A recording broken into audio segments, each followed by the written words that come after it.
धनबाद मंडल कारा में गैंगस्टर अमन सिंह की हुई हत्या के बाद जांच के लिए गठित 3 सदस्यीय टीम ने अपनी रिपोर्ट में जेल की सुरक्षा में बरती गई लापरवाही का उल्लेख किया है।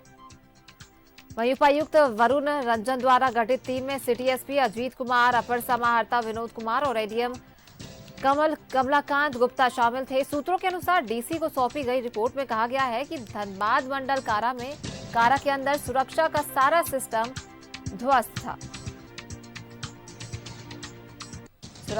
सुरक्षा के सिस्टम ध्वस्त होने की बात सामने आ रही है।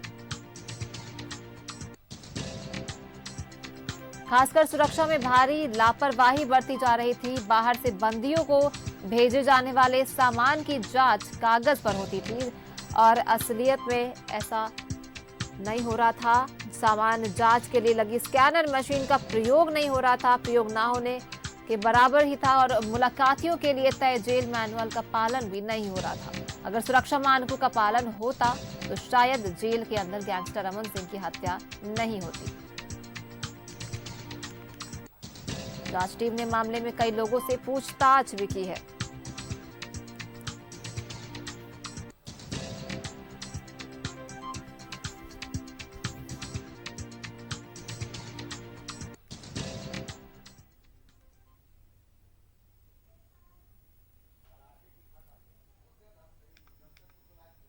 और हमारे सहयोगी अशोक जुड़ रहे हैं हमारे साथ धनबाद से। अशोक, देखिए 3 सदस्यीय जो टीम गठित हुई थी उन्होंने अपना रिपोर्ट दिया है और इसमें साफ साफ जेल के अंदर की जो सिस्टम ध्वस्त हो रखी थी उसकी बात सामने आ रही कि अगर ऐसा नहीं होता तो अमन सिंह की जान नहीं जाती, अमन सिंह की हत्या नहीं होती। क्या कुछ बात सामने आ रही, क्या कुछ लापरवाही, पूरी बात बताएं।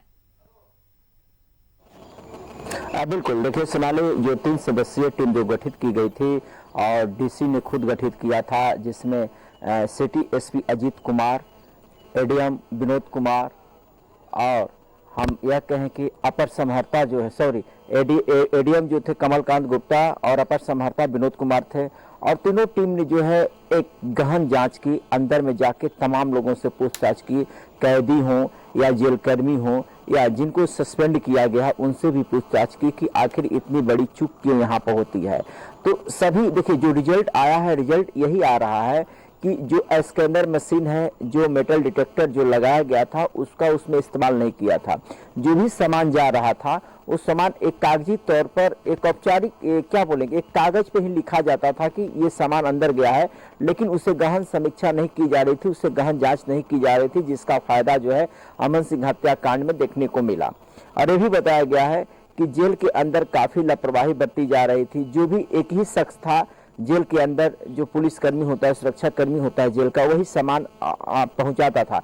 क्या सामान पहुंचाता था, उसको एंट्री करता था, उसमें जो भी एंट्री करता था सामान का जिक्र नहीं करता था कि किस तरह का सामान गया है। तो हम यह कहें कि जिस तरह 172 सीसीटीवी कैमरे भी लगाए गए हैं, यानी इस कैमरे को भी फेल कर दिया गया था वहां पे कि ताकि किसी की नजर यहाँ पर ना पड़े। तो सिर्फ कागजी एक कार्रवाई की जाती थी और अगर हम कहें कि पेपर तौर पर पूरी तरह से जांच नहीं की जा रही थी, यह टीम इसमें पाया गया है। अब साफ तौर पर कुछ कैदियों से और कुछ बंदियों से अधिकारियों ने बात किया अंदर में, और साफ तौर पर उन्होंने बताया कि जो भी सामान आता था उस तरह का जांच नहीं हो पाता था, हम लोग के पास सामान पहुंच जाता था। कहीं ना कहीं ये बड़ी चूक मानी जा रही है।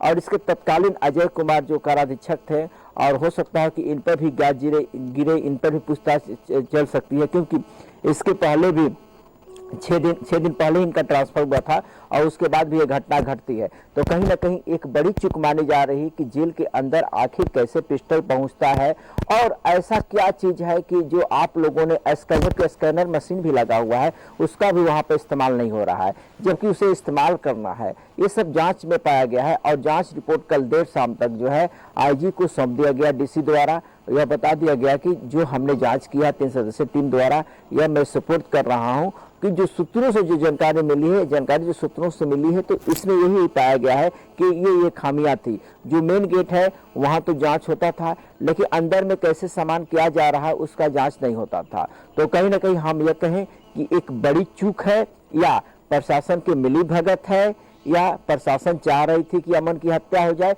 इसमें ऐसे कई सवाल खड़े हो रहे हैं जिसका जवाब का अभी भी इंतजार है क्योंकि अमन का परिवार जो है वो पूरी तरह से उसने मांग किया है कि इस घटना की सीबीआई जांच होनी चाहिए।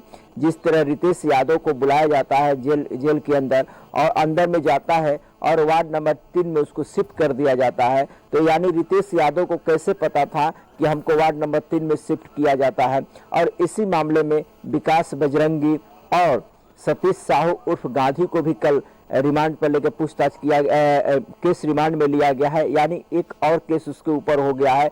अब पुलिस उसको रिमांड के लिए अपील की है सीजीएम के यहाँ। अब यह देखना है कि अगर वो रिमांड पर निकलता है, पुलिस कस्टडी में आता है, तो फिर वो जो है क्या क्या उगलता है, क्योंकि उसका भी उसमें नाम 2 लोगों का आ गया है, क्योंकि अमन के ही वो समर्थक थे, अमन के ही दोस्त थे, लेकिन बाद में वो दुश्मन हो गए। तो कहीं ना कहीं ये जो मामला जो है परत दर परत खुलते जा रहा है।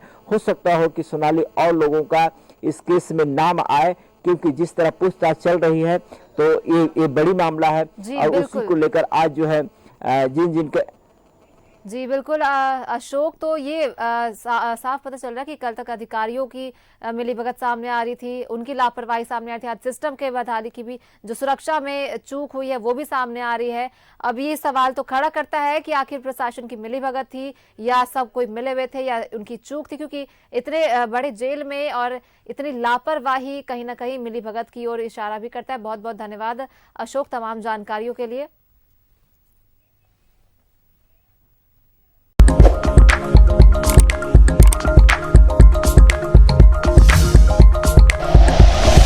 Like and share videos, subscribe करें हमारा चैनल और प्रेस करें बेल आइकॉन। न्यूज़ 11 भारत, सच है तो दिखेगा।